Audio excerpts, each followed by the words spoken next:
안녕하세요. 인문학 콘서트에 오신 여러분 환영합니다. 저는 진행을 맡은 아나운서 강미정입니다.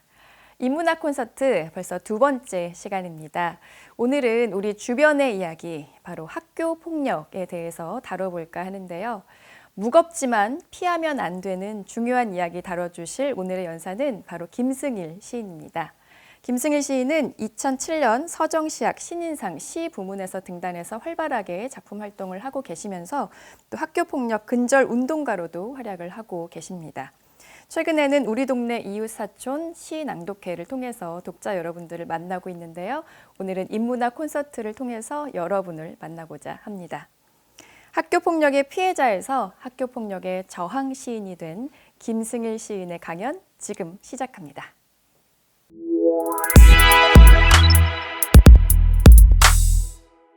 네, 안녕하세요. 시를 쓰는 김승일이라고 합니다. 오늘 저는 학교폭력 피해자가 학교폭력 저항 시인이 되기까지라는 주제를 가지고 강연을 해볼까 합니다. 저는 시를 쓰면서 폭력에 대한 이야기들을 자주 하곤 하는데요. 그 이유가 무엇인지 제 강의를 들으면서 조금씩 아시게 될 것 같습니다. 네, 첫 번째 시를 읽으면서 이야기를 해볼 텐데요. 종이배라고 하는 시가 있습니다. 여러분들도 아시겠지만 종이배라고 하는 것은 종이로 만들어진 배이기 때문에 굉장히 좀 연약하죠. 물에도 금방 젖고 누가 발만 이렇게 집어넣는다고 해도 바들바들 찢어질 수밖에 없는 그런 소재로 되어 있는 종이배, 그 종이배입니다. 종이배가 물결에 이렇게 따라서 흘러내려가는 그런 장면을 시로 형상화를 했는데, 어떻게 보면 저의 어떤 어린 시절의 하굣길, 그러니까 학교가 끝나고 집으로 돌아가는 그 길을 종이배라고 하는 사물과 함께 이렇게 연결을 시켜서 한 편의 시로 써내려간 시입니다. 이 종이배를 통해서 학교폭력의 발견이라고 하는 이야기를 좀 해볼까 하는데요.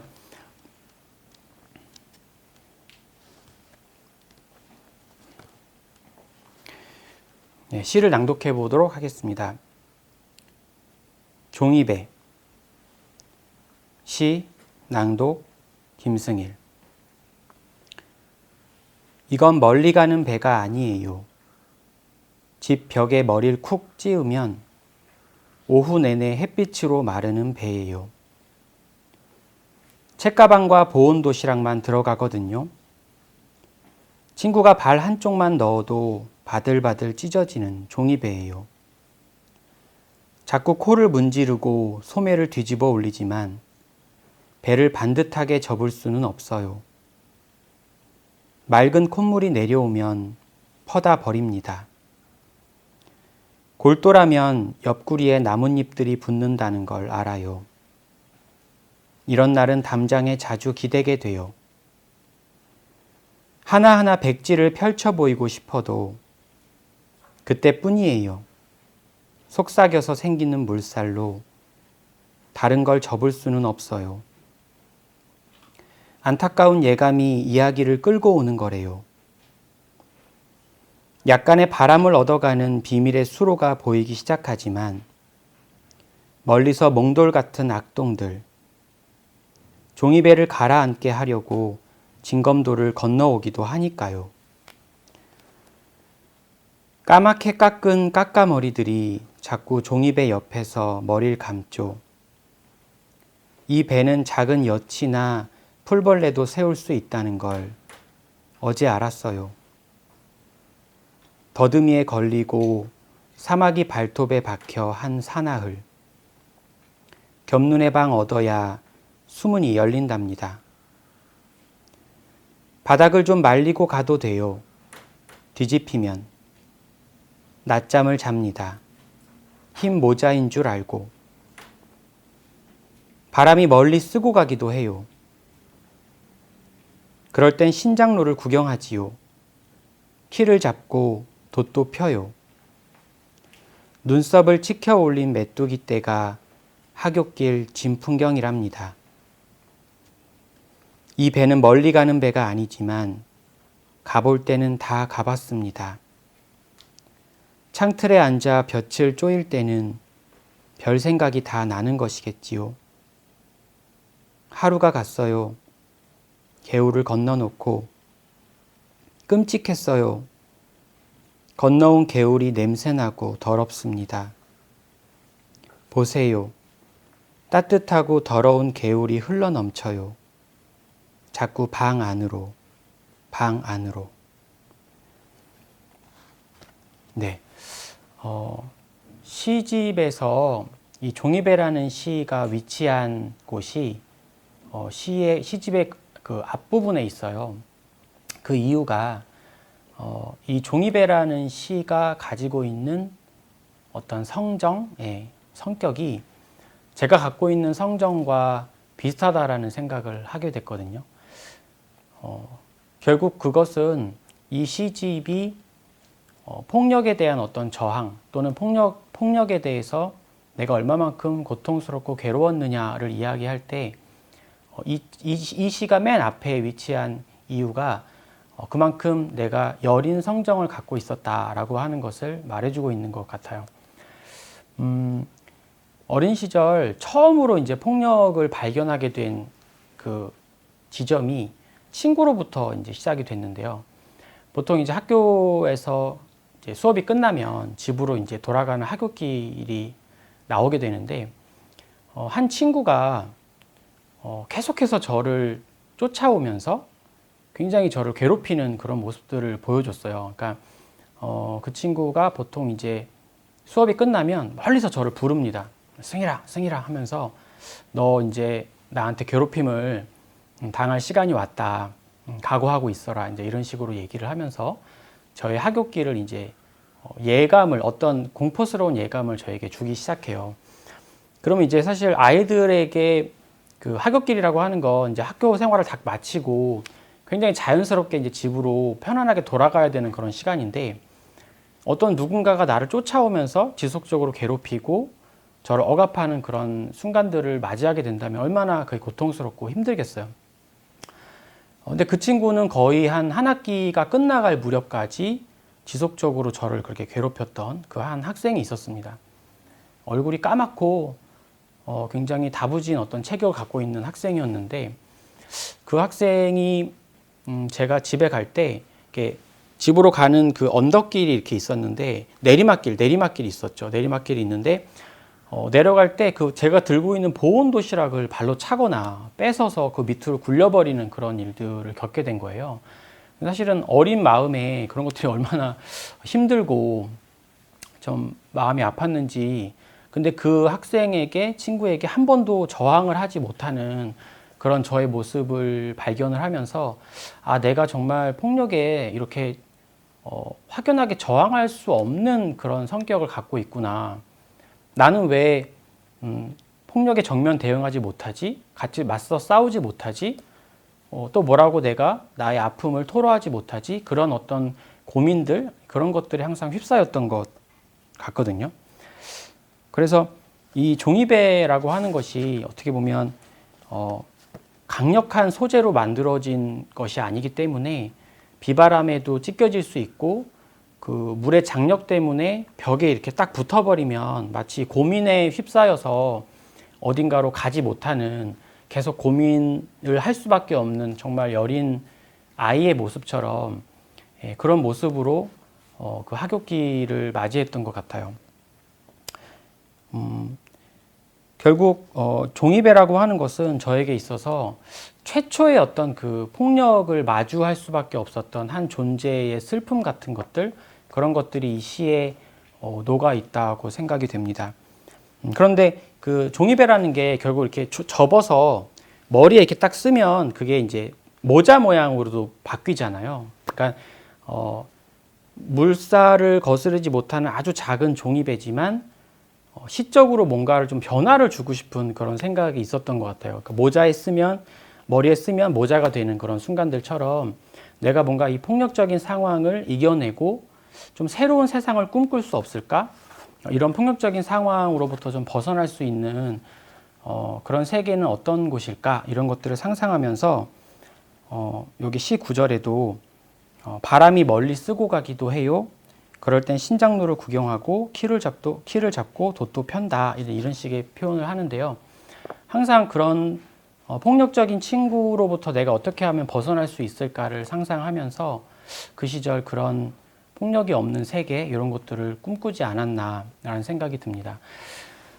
사실 학교에서 폭력적인 상황들을 어린 시절부터 많이 목격하게 됐던 것 같아요. 그러니까 가장 저의 마음을 흔들었던 사건 중에 하나가 한 학생이 있었어요. 그러니까 저보다 조금 더 왜소하고 친구들에게 어떤 자신의 불편함을 잘 얘기하지 못하는 그런 친구가 있었는데 그 친구가 하루는 학교에서 이제 공부를 하고 있는데 여러 명의 학생들이 그 학생을 이렇게 둘러싸서 괴롭히는 모습들을 보게 됐어요. 근데 저한테 왜 그 장면이 충격적이었냐면 그 학생의 바지를 그 여러 명의 학생들이 둘러싼 채 이렇게 벗긴 거예요. 그리고 속옷까지 벗겨진 상태가 됐고, 저는 생애 최초의 어떤 성적인 폭력을 그 교실이라는 현장에서 마주하게 됩니다. 그러니까 어떻게 내가 공부하는 학교라는 곳, 또 선생님과 학생들이 드나드는 이런 장소에서 이런 일들이 벌어질 수가 있지? 라고 하는 의문이 끊이지 않고 계속 일었던 것 같아요. 근데 아무도 그런 상황에서 그것을 저지하거나 제대로 교육하는 사람이 없었어요. 왜냐하면 굉장히 교활하게 그 폭력이 진행됐었거든요. 왜냐하면 선생님이 다가오거나 선생님이 그 장면을 볼 것 같은 그런 상황이 되면 아이들은 갑자기 다 해산을 해서 마치 그런 일이 없었던 것처럼 행동을 했기 때문에 얼마나 교묘하게 교활하게 이런 폭력이 우리 이 교실이라는 곳에서 이루어질 수 있는가라고 하는 부분들을 제가 어린 시절에 목격을 했던 거죠. 저는 굉장히 소름이 끼치고 어떻게 이런 일들이 벌어질 수 있을까를 고민하는 와중에 결국에는 그런 사건에 의한 아주 끔찍한 결과가 도출이 됐어요. 그게 뭐냐면 그 피해를 당한 학생이 창문으로 뛰어내립니다. 창문으로 뛰어내리는데 그 학생이 마지막에 창문에 뛰어내리기 전에 했던 말이 제 귓가를 떠나질 않는 것 같아요. 자기를 그만 제발 좀 내버려 두라고, 자기를 제발 좀 괴롭히지 말아달라고 그렇게 외친 뒤에 그냥 창문으로 정말 몸을 던져버렸어요. 근데 저는 그게 정말 납득되지 않는 순간이었어요. 왜냐하면 저 아이가 분명히 그 아이를 둘러싼 가해 그룹이 그 아이에게 그렇게 끔찍한 폭력을 행사하지 않았다면 그 학생은 절대로 그런 일을 벌이지 않았겠죠. 근데 얼마나 그런 슬픔들이 누적되고 누적돼서 도저히 해소할 수 없는 지경이 됐기에 정말 자기 몸을 그 던질 정도의 분노, 자기를 스스로 죽일 정도의 그런 고통 속에 휩싸여 있었을까를 상상하게 되더라고요. 모르겠습니다. 그때 그 학생이 그런 일을 벌이고 나서 얼마나 그 가해 그룹에 있는 학생들이 자기 죄를 뉘우치고 반성을 했는지 잘 모르겠지만 그 이후에도 그 학생들이 본인보다 약한 친구들을 그렇게 괴롭히는 모습들을 보면서 이게 참 학교라는 공간에서 이런 폭력이 쉽게 없어지지 않겠구나라고 하는 생각을 하게 됐거든요. 다행히 그 학생은 2층에서 뛰어내리는 상황이었기 때문에 목숨을 잃지는 않았습니다. 목숨을 잃지는 않았고 가벼운 타박상을 입고 끝났는데 저는 층수가 중요하다고 생각하진 않아요. 만약 거기가 3층이거나 4층이거나 5층이었다면 어떻게 됐을까? 폭력에 의한 결과가 결국 죽음이라고 하는 것을 내가 아주 어린 시절에 목격할 수밖에 없지 않았을까? 또 그 친구를 그렇게 몰아붙여서 죽게 만든 그 가해 그룹 학생들은 또 어떤 그런 아픔을 또 안고 살아갈 수밖에 없었을까? 뭐 이런 생각들을 자꾸 하게 되더라고요. 그러면서 결국 우리가 공부하고 있는 이 현장에 어떻게 하면 폭력을 몰아낼 수 있을까? 폭력 없는 교실이라고 하는 것은 대체 무엇일까? 이런 의문들을 그때부터 좀 제가 많이 생각을 하게 됐던 것 같습니다. 예, 그것이 어떻게 보면 제가 좀 다른 사람들과는 다른 섬세한 촉수를 가지고 우리 교육 현장에서 발생되는 폭력을 바라본 지점이라고 생각이 되고요. 저는 그런 부분들을 조금 그냥 허투루 흘려보내지 못하고 계속 제 내면 속에서 계속해서 의미화하고 그것들이 왜 일어날 수밖에 없는지를 자꾸 생각하면서 성장을 해왔던 것 같습니다. 네. 이렇게 학교 폭력을 발견을 한 지점이 있었고요. 이것이 그냥 발견해서 끝났다면 제가 이렇게 학교 폭력에 대한 저항시를 쓰면서 저항시인으로서의 삶을 살지는 않았을 것 같아요. 새로운 어떤 다른 일들을 했을 것이고 어떻게 보면 좀 더 서정적이면서 편안한 시를 썼을 수도 있겠다라는 생각이 되는데요. 이것이 결국에는 새로운 폭력, 더 심각한 폭력으로 계속 확장되고 이어진다는 것을 제가 알게 됐어요. 그러니까 학급에서 다른 학급으로 넘어가잖아요. 학년이 올라갈수록 제가 이제 이걸 이제 초등학교 저학년 때 경험한 일인데 여기서 끝나지 않고 계속 고학년이 되면 고학년이 될수록 아이들의 몸도 더 커지고 또 관계도 더 복잡해지고 또 학업에 대한 스트레스라든가 외부의 압력도 점점 더 심해지기 때문에 아이들이 그런 것들을 학교 폭력이라고 하는 어떤 하나의 놀이문화 또는 어떤 그룹으로 이어지는 그런 가해 문화가 계속해서 점점 더 심각해진다는 것을 제가 알게 됐어요.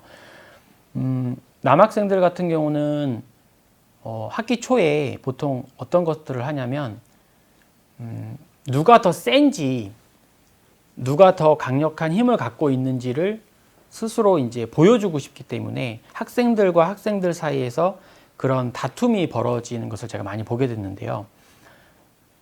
그 과정에서 심각한 이제 피해를 입는 아이들도 있고 또 실제로 큰 상처, 그러니까 씻을 수 없는 상처, 그러니까 심리적으로든 육체적으로든 그런 심각한 상처를 또 얻게 되는 아이들도 많이 만나게 되는 것 같습니다. 저도 물론 또 그런 피해자가 내가 되지 않을까, 내가 또 왕따의 어떤 왕따로 지목이 돼서 왕따의 피해자가 되지 않을까 이런 항상 두려움 속에서 살게 됐던 것 같아요.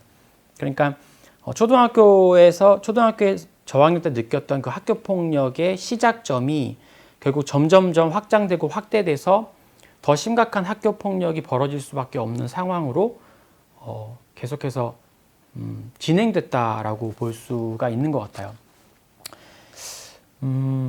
결국에는 저에게까지 그런 상황이 벌어진 것 같아요.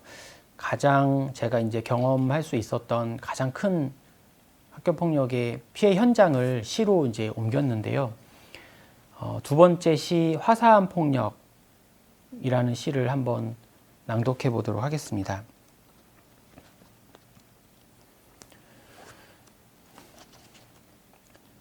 화사한 폭력. 시 낭독 김승일. 얼굴을 쳐다볼 수 없었다. 날 때린 너, 날 끌고 온 너. 친구였다. 얼굴을 쳐다봐, 새끼야. 그림자 속에서 너의 목소리 주먹 날아올 때 나는 담장을 넘는 공을 보았다. 수풀 속으로 들어간 공을 상상했다. 심장 소리가 날 때린 너에게 들렸을 거라 생각했다. 심장 소리가 날 때리는 너에게 애원하고 있었다. 눈물이 되었다. 악교가 되었다. 곁눈질로 자목련을 보았다. 바람에 날리는 개나리 꽃들이 있었다. 할 말이 없냐고 너는 물었다. 친하게 지내고 싶어. 나는 대답했다. 꽃대가 휘어졌다. 꽃대가 사방으로 휘어져 깊이 깊이 나를 찔렀다. 어떤 힘으로 나는 나를 예감했을까? 멀리 날아온 꽃잎 하나가 너를 스치고 비스듬히 지나가는 풍경으로부터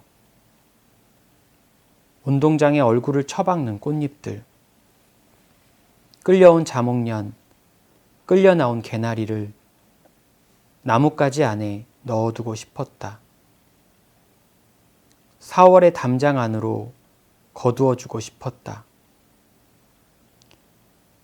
나는 너의 신발 뒤축만 살짝 보았을 뿐인데 귀가 뜨겁고 얼굴이 노랬다. 햇빛 속 운동장을 가로질러 날 끌고 나온 너, 같이 밥을 먹던 너. 갔다. 교실 안으로 들어갔다. 수많은 발이 타격하는 축구공처럼 꽃들은 흙먼지를 뒤집어 썼다. 다시는 들어갈 수 없는 4월이었다. 네.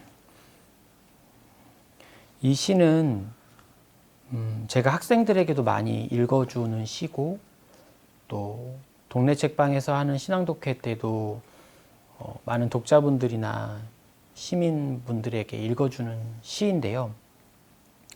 사실 이 시는 읽을 때마다 제가 경험했던 가장 수치스러웠던 또는 가장 고통스러웠던 한 폭력의 장면을 마치 그 현장 그대로 생생하게 다시 재생시켜주는 것 같아서 항상 제가 고통에 휩싸이는 시이기도 합니다. 아까 말씀드린 대로 초등학교 때부터 시작된 폭력이 어느 순간 제동이 걸렸다면 참 좋았을 것 같아요. 어느 순간 별거 아닌 일이 돼버리고, 맞아. 그때 그런 일이 있었지. 그런 일들이 있을 수도 있었지. 뭐 어때? 그런 일들 뭐 누구나 겪을 수 있잖아. 뭐 가볍게 지나갔으니까 감기를 앓듯이 그렇게 나를 한번 살짝 만지고 지나가 버린 그런 추억 같은 일이었다면 참 좋았을 것 같아요. 근데 이상하게 남학생들 사이에서 학교 폭력이라고 하는 것은 계속 끊임없이 더 발전하고 한번 거기에 딱 잡혀버리면 거기서 벗어날 수 없는 상황들을 자꾸 맞이하게 되는 것 같았거든요. 저도 몸부림을 쳤던 것 같아요. 왜 내가 이 친구에게 피해자로서 보이게 됐을까?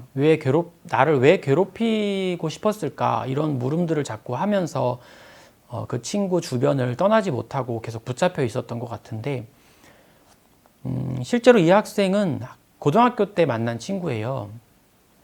참 아이러니하죠. 왜냐하면 내가 무서워서 쳐다볼 수도 없고 나를 때리고 나를 멱살 잡고 끌고 온 사람이 다름 아닌 친구였다라고 하는 이 고백이 얼마나 끔찍한 것인지 사실은 겪어보지 않은 사람은 모를 거라는 생각이 들어요.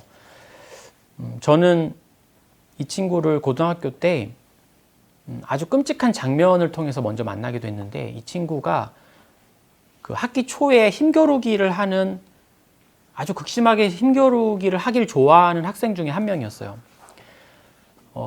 어떤 친구와 싸움이 붙었는데 저는 그게 마치 그 아이들이 싸우는 장면이 아니라 성인이 정말 심각하게 싸우는 장면처럼 보여질 정도로 정말 극심한 싸움의 현장이었는데, 본인보다 체구가 큰 학생을 결국에는 자기 힘으로 굴복을 시키더라고요. 근데 그것은 어떤 폭력에 의한 어떤 광기 같은 모습이었습니다. 그러니까 보통 우리가 막 눈이 돌아간다라고 표현을 하잖아요. 본인이 여기서 완전히 이겨야겠다라고 하는 그 광기에 휩싸인 모습이었는데 자기가 자기 책으로 안 되니까 나중에는 교실 뒤로 가더라고요. 가더니 그 마대자루를 발로 부러뜨려서 날카로운 창처럼 만든 그 나무를 가지고 그 학생을 무참하게 공격하는 모습을 제가 보게 됐습니다. 그러니까 그런 모습을 보았으니 제가 얼마나 많이 떨렸겠어요. 그래서 그 학생 근처에는 제가 가고 싶지도 않았고 어울리고 싶지 않았는데 이상하게 그렇게 만날 수밖에 없는 운명이었는지 왜 하필이면 그 학생이 제 뒤에 앉았는지 모르겠지만 그렇게 자리 배정이 그렇게 됐고 제가 결국에는 그 학생과 학교 생활을 같이 할 수밖에 없는 그 그룹에 속하게 됐어요. 그 학생과 왜 가깝게 지낼 수밖에 없는지를 계속 한탄을 하면서 그 친구와 함께 이제 학교 생활을 보내게 됐는데 그 친구가 저에게 맨 처음 어떤 부탁을 하게 된 일이 있었어요. 그게 뭐냐면 학교 매점에 가서 어떤 음료수를 사와달라. 그러니까 부탁조죠. 그러니까 처음에는 부탁을 했습니다. 저한테 뭔가를 좀 사와달라고.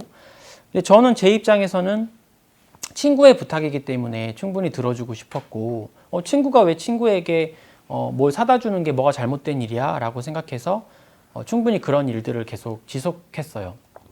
그런데 그때 제가 뭔가를 잘못했다는 것을 나중에 깨닫게 됐는데 그 부탁이 결국에는 명령으로 이어지게 됐거든요.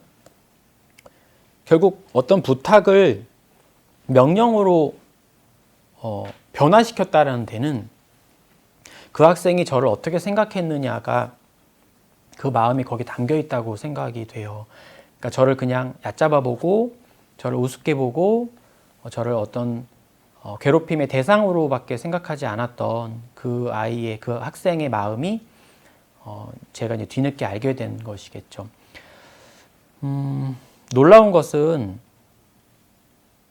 그 친구가 한 번은 저의 집에 한번 놀러 가고 싶다고 하는 거예요. 뭐 친구가 우리 집에 놀러 오고 싶다는데 그것을 마다할 필요도 없고 또 충분히 데리고 갈 수 있다고 생각을 했지만 그 친구만큼은 저희 집에 함께 가고 싶지가 않았어요. 그만큼 불편하고 폭력적인 성향이 엄청 많은 아이였기 때문에 한시라도 좀 그 소나기에서 놓이고 싶었고 탈출하고 싶었다는 그 제 생각 속에서는 그 친구와 함께 집에 가기 싫었습니다. 근데 어쨌든 강압적으로 너네 집에 가야 되겠다라고 하고 거의 버스 정류장에서 저희 집까지 저를 끌고 가다시피 해서 이제 집에 가게 됐는데 그 친구가 저한테 해준 말 중에 가장 소름 끼치고 심각했던 어떤 공포가 있었어요.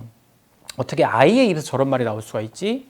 라고 생각을 했는데 너의 집에 와보니까 너 계속 괴롭혀도 되겠다. 너의 부모님이 너가 이렇게 괴롭힘 당하는 거에 대해서 알아도 전혀 도움을 줄 것 같지가 않아. 와서 보니까 별거 아니네? 라는 식의 어떤 말을 하게 됐어요. 근데 저는 그 말이 정말 납득이 되지 않더라고요. 어떻게 그래도 학생인데 학생의 입에서 저런 말이 나올까? 결국 제가 어떻게 살고 있는지를 관찰하고 그것들을 탐색하기 위해서 우리 집에 왔다라는 거잖아요.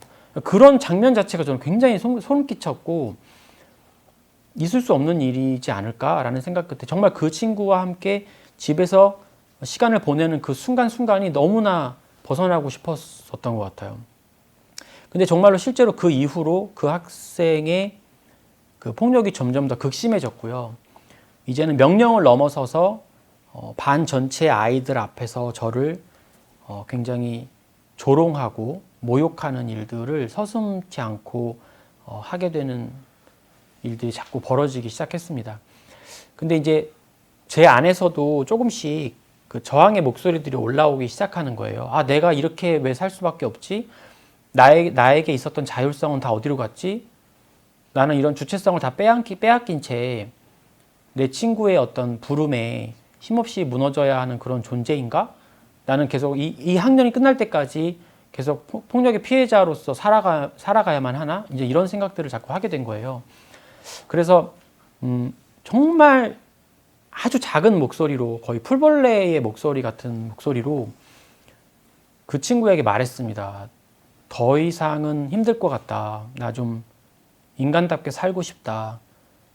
그리고 괴롭힘 당하고 싶지 않다. 그리고 다른 친구들 앞에서 수치스럽게 조롱당하고 괴롭힘 당하는 모습을 더는 참지 못하겠다. 사실 그게 정말 힘들었거든요. 저는 잘 살고 있는 모습, 학교 생활 잘하는 모습을 부모님에게든 선생님에게든 친구들에게든 보여주고 싶은데 그것이 불가능하니까요. 얼마나 괴롭겠어요. 항상 제가 부끄러운 모습만을 사람들에게 보여줘야 된다 한다면 그것을 누가 견딜 수 있겠어요. 근데 그런 저의 고백이 진실한 고백으로 받아들여지지가 않고 제가 견딜 수 없는 더 커다란 폭력으로 그것을 이끄는 작용을 한 것 같아요. 그러니까 그런 가해 학생들은 보통 피해 학생들의 그런 호소를 잘 듣지 않거든요. 뭐 그런 것들을 듣지 않기 때문에 결국에는 가해자로서 계속해서 살아가는 것이겠죠. 그 친구가 자기를 따라오라고 하더라고요. 근데 살면서 누군가가 나를 따라오라고 하는 말이 그렇게 무섭다라는 걸 그때 알게 됐고, 저희 반 교실에서 그 제가 폭행을 당했던 운동장 한 귀퉁이에 벤치까지 끌려갈 동안이 한 5분에서 7분 정도 시간이 걸렸는데 그 시간 동안 저는 정말 많이 힘들었던 것 같습니다. 진짜 그냥 교문을 향해서 막 달려가고 싶었는데 도망칠 수 없다라는 판단 하에 끝까지 그 친구를 따라가서 벤치에 앉았는데 이 시 속에 나오는 이제 일들이 벌어지기 시작해요. 그 친구가 굉장히 공포스럽고 무서운 상황을 자꾸 연출을 했어요. 제가 더 공포를 느끼게끔, 제가 공포에 질린 얼굴을 똑똑히 볼 수 있게끔 그런 상황들을 계속 연출을 했는데 저한테 계속 그러더라고요. 얼굴을 쳐다보라고, 자기 얼굴을 똑바로 쳐다보라고 얘기를 하더라고요. 친구가 친구의 얼굴을 쳐다보는 게 뭐가 어려워요. 사실은 뭐 우리가 누군가의 얼굴을 쳐다보는 것은 어려운 일이 아니죠. 우리는 마주보는 존재이고 서로가 서로의 눈을 들여다볼 수 있는 존재라고 생각을 하는데요. 그 당시는 누군가의 눈을 쳐다보는 게 그렇게 두려운 일이구나라는 것을 난생 처음 알게 되었고, 그 친구가 내 얼굴을 쳐다보라고 했을 때 저는 정말 고개만 숙이고 잘못한 것도 없는데 미안하다, 내가 잘못했다, 앞으로는 그러지 않겠다, 제발 이런 상황이 계속 진행되지 않았으면 좋겠다라고 정말 떨리는 목소리로 호소하고 빌었던 것 같아요. 그 친구는 제가 하는 이야기들을 들으면서도 도무지 그런 상황을 종료시킬 생각을 하지 않고 계속해서 저를 더 공포로만 몰아갔었던 것 같은데, 지금 해석해 보자면 제가 마치 그 폭력의 얼굴을 정면으로 보지 못했던 것이 아닌가라는 생각을 해봐요. 그러니까 폭력에 대해서 저항하지 못했던 저의 모습이 완벽한 하나의 어떤 하나의 장면으로 딱 찍혀서 그 시절에 남아있는 것 같거든요. 나는 왜 그때 그 친구의 얼굴을 볼 수 없었을까? 뭐가 두려웠을까? 무엇 때문에 그렇게 벌벌 떨 수밖에 없었을까를 이 시를 쓰면서도 자꾸 이제 그런 생각을 해봤던 것 같아요. 근데 사실은 이제 그것이 어떻게 보면 요즘 학교폭력 피해자, 학교폭력 피해 학생으로서 힘들어하는 아이들의 모습이기도 하고 또 그 아이들에게도 그런 공포가 있지 않을까라는 생각을 해봅니다. 결국은 그 친구가 저한테 심각하게 얘기를 했어요. 지금 당장 내 얼굴을 쳐다보지 않으면 내가 이 이후의 일을 책임질 수가 없다라는 식으로 얘기를 해서 제가 이제 그 친구의 얼굴을 딱 쳐다봤는데 정말 이제 강압에 의해서 어쩔 수 없이 이제 얼굴을 보게 된 거죠. 딱 얼굴을 보는 순간 바로 주먹이 날아와서 제가 이제 얼굴을 가격당했고 그 통증과 두려움 때문에 제가 거의 바닥에 그 교복에 흙먼지가 다 묻을 정도로 뒹굴러서 그런 좀 비굴한 모습 속에 있었던 것 같아요. 근데 어떻게 보면 그 친구가 거기서 그냥 끝냈으면 좋았을 텐데 계속해서 그 폭행은 진행이 됐고, 역설적이게도 제가 가장 그 친구로부터 멀리 도망칠 수 있었던 순간은 그 친구가 저를 가격했을 때였던 것 같아요. 저를 때렸을 때 저는 정말 뒹굴러서 멀리 정말 나가 떨어지는, 근데 그치만 다시 그 친구는 저를 불러서 다시 내 옆으로 오라고 했고, 계속해서 그런 반복된 상황 속에서 저는 폭행을 당했던 것 같습니다. 근데 그럴 때 너무 힘들었던 게, 여기서 어떻게 하면 벗어나지? 라는 생각을 많이 했던 것 같고요. 그때 당시 운동장에 공을 차는 아이들이 있었는데, 축구공이 이렇게 축구공을 뻥 차서 그 펜스로 넘어가는 장면을 보게 됐어요. 근데 저는 그때 공이 정말 부럽다는 생각을 했거든요. 왜냐하면 그 공은 누군가에서 딱 이렇게 발로 찼을 때 그 펜스를 넘어갈 수 있잖아요. 그러니까 학교를 벗어날 수 있고 그 공간으로부터 탈출할 수 있다라고 생각했기 때문에 이 시에도 그 펜스 담장을 넘는 공을 보았다라고 하는 구절이 있는 것 같습니다. 또 꽃을 보면서, 담장에 핀 꽃들을 보면서 그 현실을 잊어보려고 노력을 했었던 것 같기도 해요. 왜냐하면 내가 지금 유린당하고 있는 그 현실에 너무 집중하다 보면 제가 너무나 못 견딜 것 같았기 때문에 오히려 그 현실 너머의 어떤 세계를 상상하면서 그 폭력의 순간을 견뎠던 것이 아닌가, 그런 생각도 해봅니다. 사실 이 장면 속에서 벌어지고 있는 상황들은 사실은 다시는 떠올리고 싶지 않은 그런 참혹한 현장이었고, 이 사건의 이전과 이후로 제 삶이 나눠졌다고 표현할 수 있을 정도로 저에게는 크나큰 아픔이었던 것 같아요.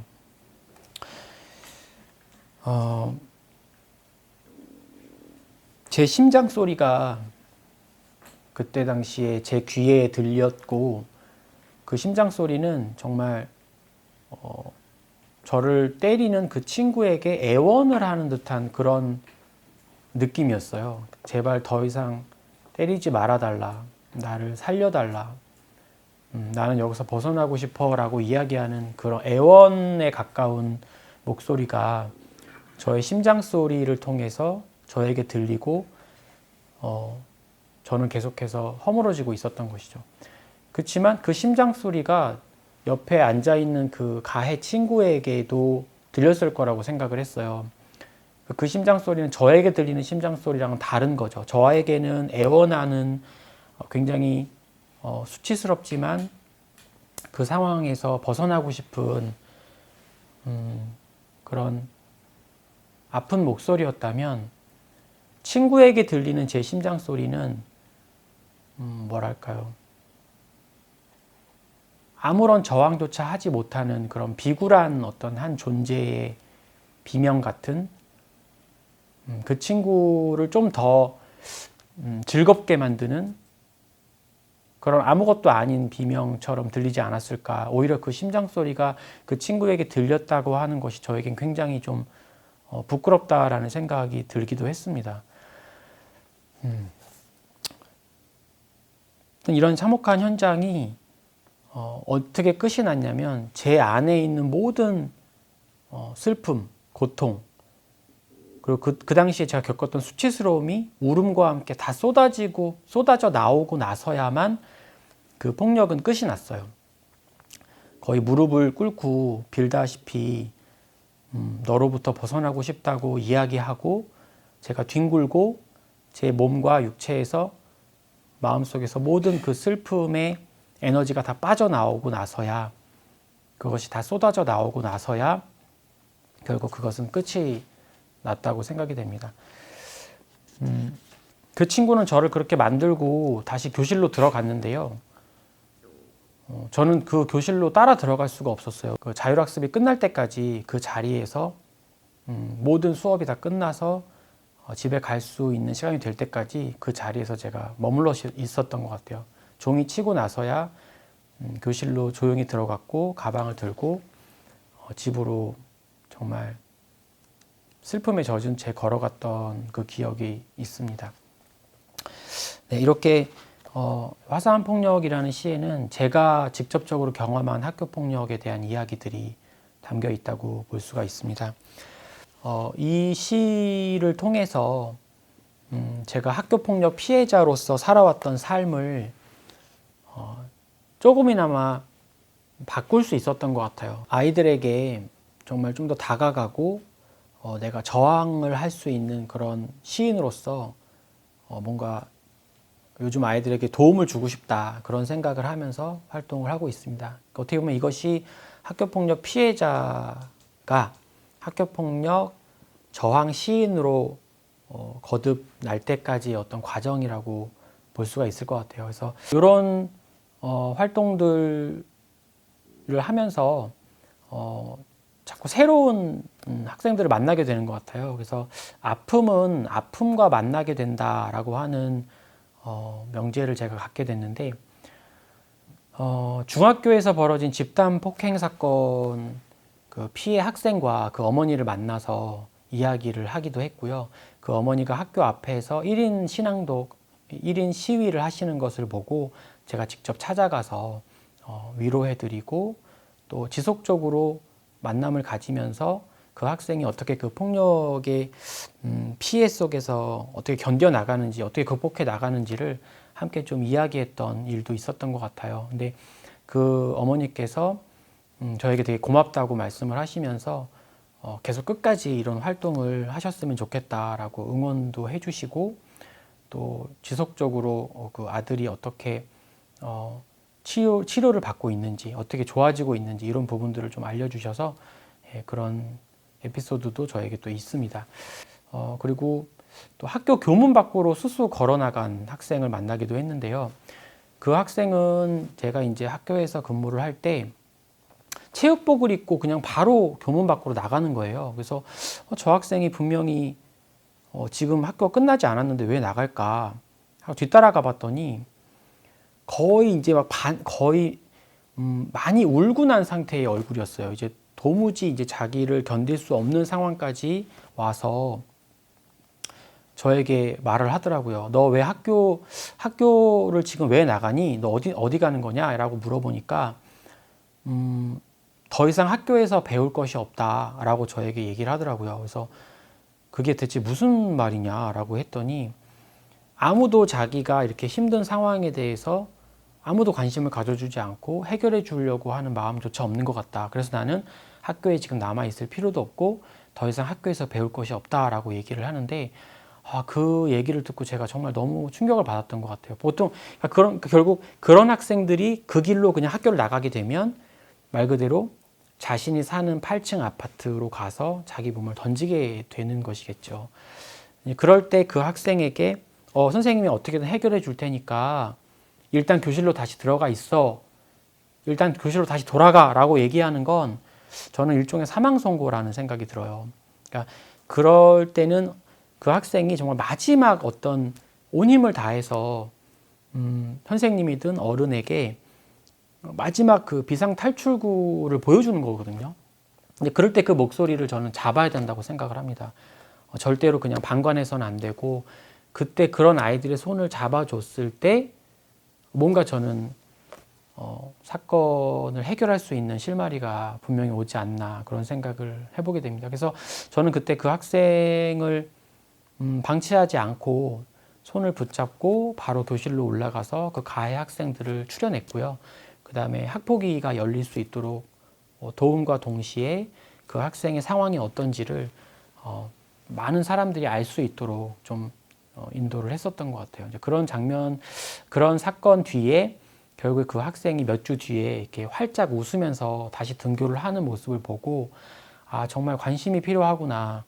그냥 모른 척 지나가면 안 되는구나. 네, 이런 생각들을 하게 됐습니다. 예, 그래서 이제 학교폭력 피해자로만 제가 멈춰 있는 것이 아니라 학교폭력을 함께 해결하고 학교폭력에 저항할 수 있는 그런 시인으로 새롭게 태어났다는 생각을 하면서 시쓰기만 하는 것이 아니라 시쓰기에서 더 나아가서 새롭게 우리 일상에서 또 학교 현장에서 내가 실천할 수 있는 일이 뭔가 이제 그런 일들을 자꾸 고민하다 보니까 새로운 일들을 하게 됐는데요. 그 중에 하나가 이제 스포큰워드라고 하는 낭독 장르를 통해서 조금 더 학생들에게 다가갈 수 있는 그런 낭독법을 개발해서 아이들과 함께 공부를 하고 있고요. 또 최근에는 중학교 교문 앞에서 학교폭력 예방 및 근절 신앙독을 했습니다. 등교하는 아이들에게 낭독을 통해서 내가 어른들도 너희들에게 이런 관심을 줄 수 있다. 너희들이 아파하는 부분들을 내가 계속해서 관심을 갖고 지켜봐 줄게. 네, 그런 내용을 담은 시들을 낭독을 하는 거죠. 네, 그렇게 했을 때 아이들이 또 관심을 갖게 되고 선생님들도 이런 일을 하는 분이 계시는구나 하고 자꾸 관심을 가져주시는 것 같아요. 근데 이런 부분들이 결국 우리 현실을 바꾼다고 저는 생각을 하고 있습니다.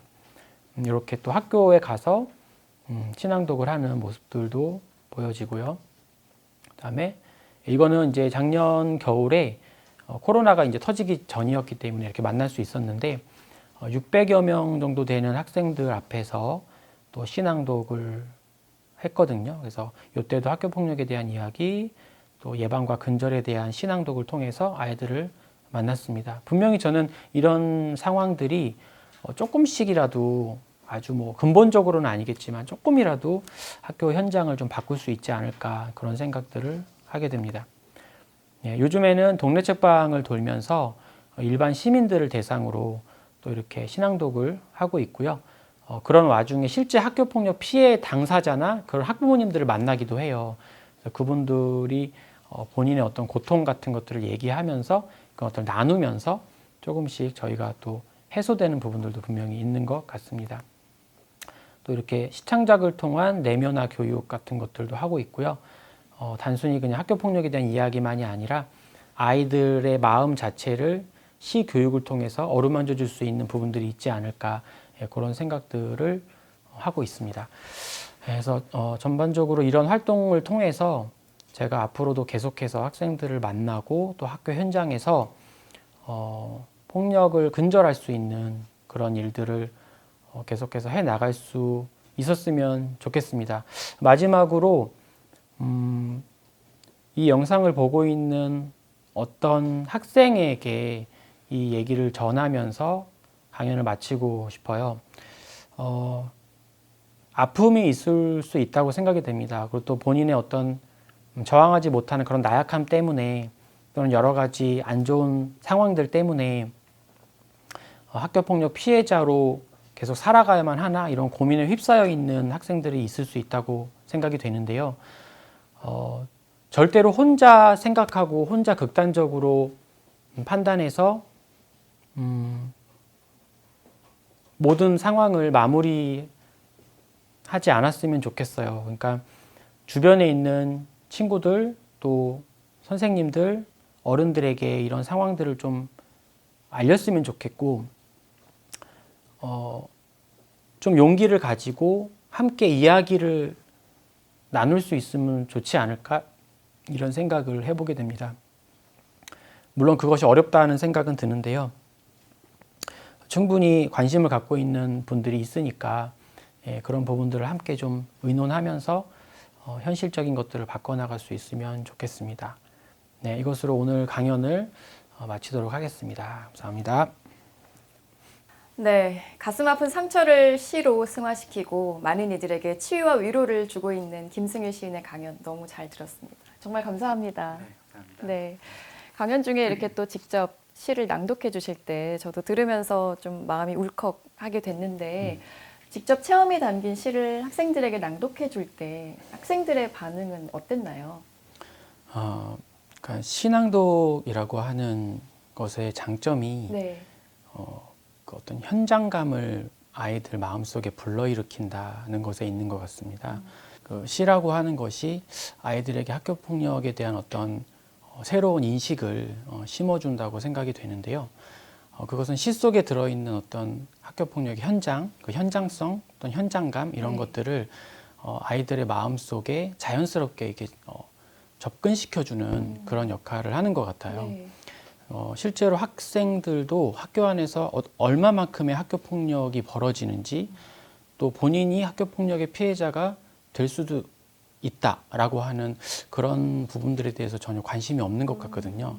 근데 실제로 제 시를 이제 읽고 들으면서 학교폭력의 가해자가 얼마나 정말 극악무도한 일들을 아이들에게 하고 친구들에게 하고 있는지, 또 학교폭력 피해자가 얼마나 심각한 고충 속에서 그 참아가면서 학교 생활을 하고 있는지, 네. 이런 부분들을 조금 더 내면적으로 교육할 수 있는 그런 일들을 만나게 되는 것 같아요. 그래서 실제로 제 시를 들은 아이들은 선생님 어떻게 그 시 속의 주인공이 선생님이라고 하는데 어떻게 그런 힘든 시절을 견디셨나요? 라고 얘기하기도 하고요.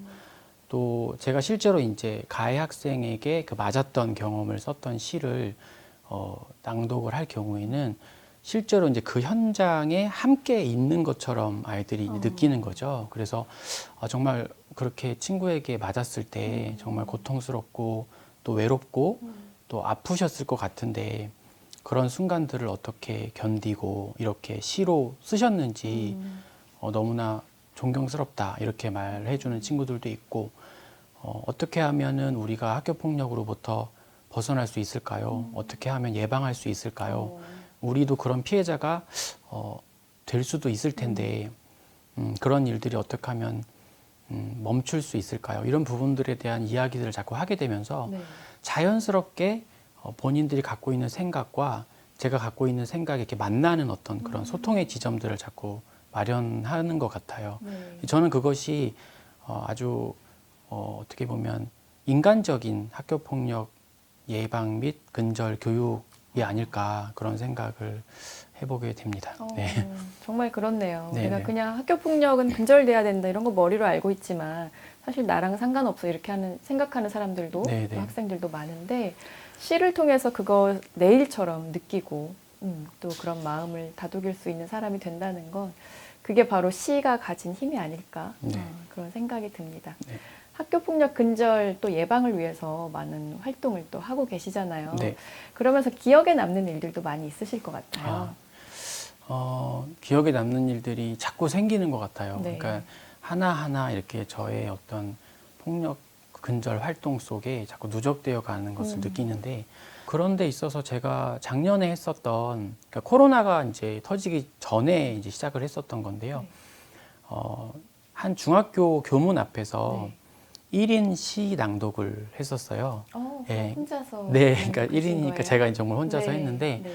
사실 이제 떨리기도 하고 아이들이 정말 이것을 어떻게 들어줄까, 또 공부에 지치고 바쁜 아이들이 과연 이런 신앙독에 반응을 할까, 이제 이런 생각을 하고 네. 약간 설렘과 또는 좀 두려운 마음을 가지고 이제 나갔어요. 네. 이제 아이들이 등교를 시작해서 끝날 때까지 한 30분에서 40분 정도가 걸리는데, 그 시간 동안 제가 이제 교문 앞에서 제가 쓴 학교폭력 근절 시를 낭독을 하고 네. 아이들에게 들려주고 했습니다. 근데 그때 아이들이 처음에는 조금 이게 뭐지? 뭐 이런 신앙독을 하는 어른이 왜 여기 와 있을까? 이제 이런 의아한 표정을 짓곤 했었는데, 조금씩 이제 몰려들더라고요. 아이들이 이제 듣기 위해서 다가오는 아이들도 있었고, 또 선생님들도 우리 한번 같이 들어볼까 하고 이제 아이들 손을 잡고 다가오시는 분들도 있어서 네. 이런 활동도 참 앞으로 계속 필요하구나. 근데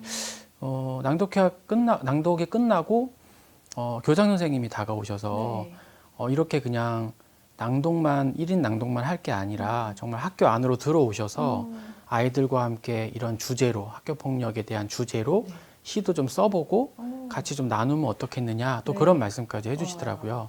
네, 요즘에는 동네 책방을 돌아다니면서 또 일반 시민분들, 학부모님들, 뭐 선생님들도 가끔 오시는데 학생들도 만나기도 하고요. 네. 그래서 일반 시민들을 대상으로 또 제가 목소리를 낼 수 있는 그런 학교 폭력 근절 시, 또는 일상의 폭력에 저항하는 그런 시들, 네. 그런 것들을 이제 낭독하고 함께 나누는 시간들도 갖고 있어요. 그러니까 조금 더 제가 폭력을 근절하기 위해서 내가 시인으로서 어떤 일을 해야 되지라고 하는 그 물음에 스스로 대답하기 위해서 더 독자분들 또는 일반 시민분들에게 더 가까이 제가 다가가려고 하는 몸짓이라고 이제 보면 될 것 같아요.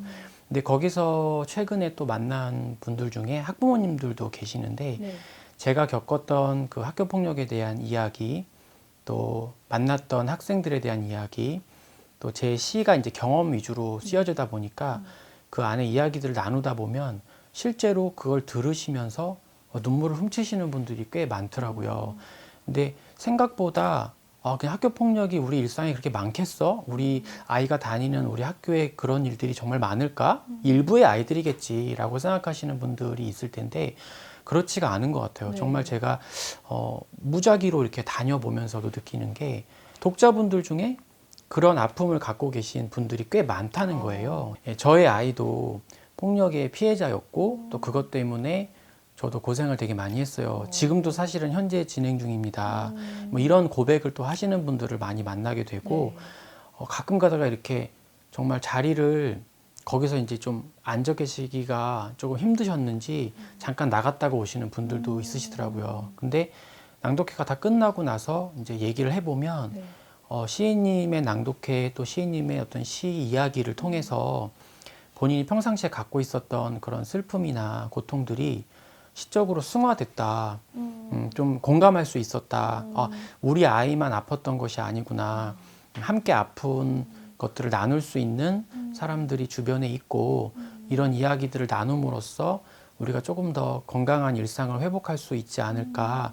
뭐 이런 식의 이야기들을 해주시는 분들을 자꾸 만나게 되다 보니까 제가 이런 활동을 하는 거에 대해서 좀 더 긍정적인 마음을 더 갖게 되는 것 같고 더 열심히 해야 되겠다. 더 진심을 가지고 좀 더 적극적으로 나아가야겠구나. 그런 생각을 하게 됩니다. 네. 근데 사실 뭐 하나가 더 있어요. 제가 정말 이걸 하면서 많이 눈물이 나고 감동했던 부분이 있었는데 네. 올 한 초중반 때 동네 책방에서 낭독회를 하는데 어떤 한 여학생이 제 인스타로 이제 메시지를 보낸 거예요. 네. 네, 그 인스타에 이제 제가 낭독회를 언제 어디서 한다라고 하는 이제 공지를 홍보를 가끔 올리는데 네. 그 홍보 포스터를 보고 꼭 와보고 싶다고 얘기를 해서 어린 여학생이 무슨 이유 때문에 이 낭독회에 이렇게 오고 싶어 할까 되게 궁금했어요. 근데 사실 이제 말을 하고 안 오기도 하는 분들도 있기 네. 때문에 뭐 그냥 가볍게 그냥 그렇게 자연스럽게 생각을 하고 있었는데 당일날 그 학생이 정말 나타난 거예요. 정말 왜소한 체구를 가진 여학생이었는데 신앙독회가 시작할 즈음 이렇게 문을 열고 들어오더니 정말 이렇게 조용하게 저 뒷자리에 가서 앉더라고요. 네. 근데 신앙독회가 이제 끝나면 저희가 이제 시인이나 작가분들에게 그 참여하신 독자분들이 질의하고 저희가 또 응답해주는 시간을 갖는데 그때 이제 본인의 이야기를 시작하는 거예요. 본인이 겪었던 그 학교 폭력의 어떤 참상들, 참혹함들, 또 외롭고 괴로웠던 순간들. 근데 사실은 그게 굉장히 어렵거든요. 자기 얘기를 꺼낸다는 게. 네. 근데 자기 얘기를 진실되게 꺼내주면서 제 시집 얘기를 하더라고요. 근데 오늘도 이제 시인님이 그런 시들을 낭독해 주셨는데 실제로 제가 학교 폭력 피해자로서 굉장히 힘들고 외로운 시간을 보내고 있을 때 시인님의 시집을 읽고 살아갈 힘을 얻게 됐다라고 고백을 했을 때 눈물이 정말 막 거의 쏟아질 것처럼 제가 많이 좀 격앙이 됐어요. 또 고맙기도 했고요. 그래서 그 학생에게 정말 지금까지 잘 살아줘서 너무 고맙다고 잘 살아가줘서 고맙고 여기 와줘서 고맙고 또 내 시를 통해서 그런 말들을 해주니까 나도 위로가 된다. 저도 사실은 학교 폭력의 피해자이기 네. 때문에 그런 상처가 사실은 완전히 없어진 게 아니거든요. 근데 이게 어떤 소통이나 공감을 통해서 서로의 상처가 이렇게 만나는 순간들이 서로를 치유하고 자기의 인간성을 회복시키는 그런 시간으로 네. 승화된다는 것을 제가 느끼게 돼요. 그래서 그 학생을 통해서 또 한 번 그런 아주 감동적인 상황들을 만나기도 했고요. 네, 그런 것들이 계속 좀 현재 진행 중입니다. 네. 네. 이야기를 들으면서 이런 분이 우리 사회에 있어서 정말 다행이다라는 생각이 듭니다. 저는 상처받은 치유자라는 단어가 떠오르는데 그 상처를 사실은 극복하더라도 많은 사람들이 쉬쉬하며 그냥 힘을 내며 살아가고 있지만 그걸 드러내고 누군가를 또 치유하고 위로하며 산다는 게 얼마나 감사하고 또 아름다운 일인가 그런 생각을 하게 듭니다. 학교폭력 근절 또 예방을 위해서 시쓰기 외에도 많은 활동을 하고 네. 계신 걸로 들었는데 네. 어떤 활동 하고 계신가요? 제가 이제 자주 말하고 다니는 그 문장이 하나 있어요. 네. 뭐냐면 그냥 일반적인 시쓰기라고 하는 게 어떤 한계를 갖고 있다라고 하는 거를 시를 공부하면서 점점 더 크게 느끼게 됐어요. 네. 그러니까 시라는 것이 종이 위에 또는 책 위에 또는 어떤 문예지라든가 잡지의 어떤 그 지면 위에서만 활자로 살아 있을 때 네. 물론 이제 그런 활자들을 통해서 우리 내면을 바꿀 수는 있겠죠. 네. 그렇지만 저는 어떻게 보면 그 종이장 위에 시가 좀 갇혀 있는 것이 아닌가라는 생각을 많이 하게 돼서 네. 그 이제 지면이라고 했을 때 그 지가 이제 종이 지자를 써서 지면인데 네. 그걸 이제 저희가 이제 땅을 밟고 사는 존재들이잖아요. 네. 그러니까 모든 일상, 우리 생활 모든 것들이 이 우리가 땅을 밟고 사는 존재로서 이 지면 위에서 이루어진다라고 생각을 하게 됐거든요. 땅 위에서. 네, 그래서 종이 지자를 쓰는 지면으로부터 땅 지자를 쓰는 지면 위로. 예, 그래서 지면에서 지면으로 확장되고 확대되고 네. 또 지면에서 지면으로 실천되는 그런 시쓰기를 제가 해야 되겠다라는 생각을 네. 더 많이 하게 되는 것 같아요. 네. 그래서 그런 실천을 하기 위해서 제가 하고 있는 일들이 물론 시쓰기가 가장 기본이라고 생각을 하고요. 네. 그 다음에 이제 신앙독인데 신앙독을 학교에 자꾸 찾아가서 학생들에게 이제 들려주는 그런 신앙독을 하고 네. 그걸 통해서 내면화 교육을 하고 네. 또 학교만으로는 부족하다라는 생각이 돼서 네, 동네 책방에서 이제 일반 독자분들을 자꾸 만나는 그런 네. 활동도 하고 있어요. 그래서 동네 책방이 사실 전국적으로 굉장히 많이 생겨났고 또 지금도 동네 주민들 또 시민들에게 문화적으로 굉장히 좋은 영향을 끼치고 있다고 생각이 되는데 네. 그런 공간에서 독자들을 만나면 참 좋겠다. 그럴 때 자연스럽게 제가 하고 있는 활동들에 대해서 이야기하고 또 시를 통해서 자연스럽게 다가가고 하면 이런 것들이 우리 일상에 고루고루 퍼지지 않을까. 아까 말씀드린 그런 감동적인 상황들 자꾸 네. 만나게 되니까요. 그런 일상의 어떤 새로운 자극을 받은 분들이 각자의 집으로 돌아가시겠죠. 네. 또 각자의 일터나 또 각자가 활동하는 그런 영역 안으로 들어갔을 때 그런 이야기들이 새로운 스토리가 돼서 거기서 어떤 시를 들었고 어떤 시인님의 이야기를 들었는데 실제 우리 삶의 이야기더라. 정말 좋더라. 이러면서 자연스럽게 그런 것들이 퍼져나간다면 학교에서 활동하는 것만큼 큰 의미가 있겠다라는 네. 생각이 돼서 계속 동네 책방을 찾아가는 활동도 하고 있고요. 기본적으로 저는 이런 꼭 학교 폭력이라는 주제가 아니더라도 시창작이나 또는 시 낭독 이런 것들을 아이들과 함께 나누고 서로 이렇게 배울 수 있는 프로그램을 자꾸 만들어서 학생들에게 자꾸 다가가려고 노력을 해요. 그러니까 자기 내면을 들여다보고 또 타인의 내면까지 끌어안을 수 있는 두루두루 이제 삶을 좀 입체적으로 볼 수 있는 방법이 저는 문학이라고 생각을 하거든요. 네. 그래서 시 낭독, 시 창작, 시 쓰기와 시를 통한 여러 가지 프로그램을 통해서 학생들의 일상을 조금 더 풍요롭게 만들어 준다면 네. 조금 더 학교 폭력에 몰입할 수 있는 시간을 상대적으로 그런 좋은 활동들을 통해서 뺏을 수 있지 않을까, 더 좋은 쪽으로 네. 아이들을 옮겨가게 할 수 있지 않을까, 이제 그런 생각을 하면서 그런 프로그램도 자꾸 만들어가고 있고요. 이제 요즘은 코로나 때문에 제가 못하고 있는데 네. 작년 한 1년 동안 또 되게 열심히 했던 게 스포큰 워드라고 네. 이제 외국에서 건너온 낭독 장르예요. 네. 일반 시낭독하고 좀 다른데 제가 이제 그 스포큰 워드 낭독을 아까 그 학교 앞 1인 시낭독을 할 때 썼었거든요. 그래서 조금 더 이제 어떤 손짓도 좀 더 과감하게 하고 네. 억양, 그다음에 어떤 새로운 말법 이런 것들을 통해서 이렇게 센스 있는 어떤 리드미컬한 그런 낭독법을 통해서 시를 사람들에게 들려주는 또 그런 활동도 했어요.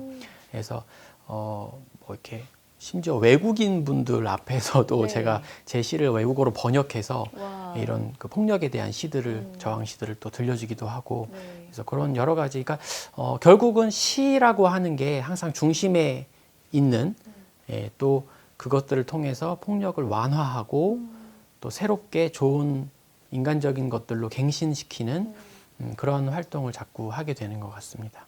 네. 진짜 많은 활동 하고 계시네요. 네. 정말 이렇게 시를 쓰는 것 종이에 머무르지 않고 정말 걸어 다니면서 찾아다니면서 사람들에게 많은 이야기를 들려주는 게 정말 이 폭력을 근절할 수 있는 또 네. 마음을 또 다른 곳에 새로운 곳에 쓸 수 있는 그런 에너지가 될 것 같다는 생각이 네. 듭니다. 학교 폭력의 피해자에서 학교 폭력 저항 시인이 된 김승일 시인의 따뜻한 강의 오늘 너무 잘 들었습니다. 감사합니다. 네, 감사합니다. 네, 학교 폭력은 정말 많은 피해를 남깁니다. 개인에게도 또 사회에도 악영향을 끼치는데요. 하루빨리 학교 폭력이 근절되는 세상이 다가왔으면 좋겠습니다. 네, 이제 김승일 시인님과 함께한 두 번째 인문학 콘서트 마무리할 시간인데요. 오늘 마지막을 장식해줄 분은 바로 뮤지컬 배우 이다정 님입니다. 이다정 님은 뮤지컬 킹키부츠와 번지점프를 하다 등 10개의 뮤지컬 작품에 출연하고 있고 또 음악극 낭랑기생에도 출연하면서 활발한 활동하고 있는데요. 오늘은 우리에게 관계에 지친 따뜻한 위로의 노래를 전해줄 겁니다. 끝까지 노래 함께 하시면서 저희는 인문학 콘서트 다음 시간에 뵙겠습니다. 지금까지 김승일 시인 그리고 저는 아나운서 강미정이었습니다.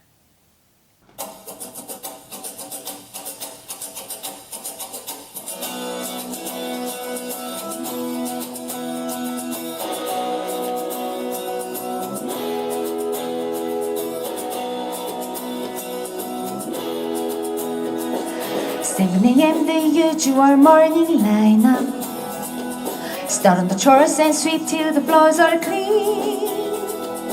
Polishing walks to laundry and mop and shine up. Sweep again and by then it's like 7:15 and so I'll read a book or maybe 2 or 3. I'll add a few new paintings to my gallery. I'll play guitar and knit and cook and basically just wonder when will my life begin.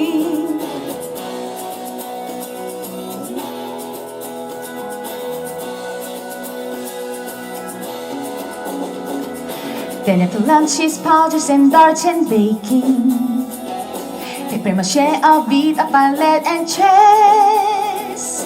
Pottery and ventriloquy candle making. Then I'll stretch, maybe sketch, take a climb, sew a dress, and I'll reread the book. If I have time to spare, I'll paint the wall some more. I'm sure there's room somewhere. And then I'll brush and brush and brush and brush my hair, stuck in the same place I've always been. And I'll keep wandering and wandering and wandering and wandering. When will my life begin? Tomorrow night, lights will appear, just like they do on my birthday each year. What is it like out there? Will they glow now that I'm older? Mother might just let me go.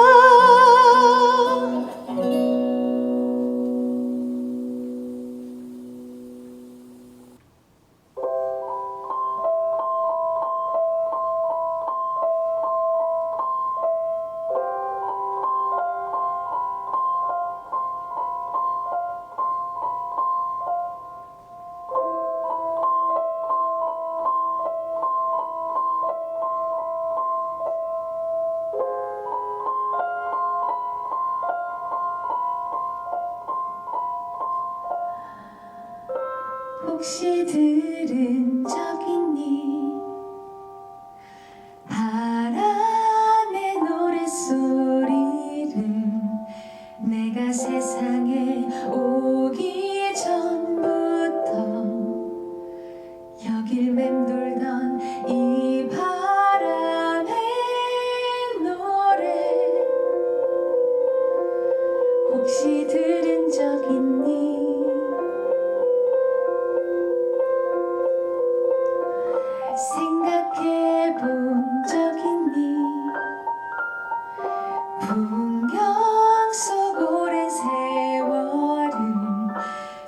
없이 말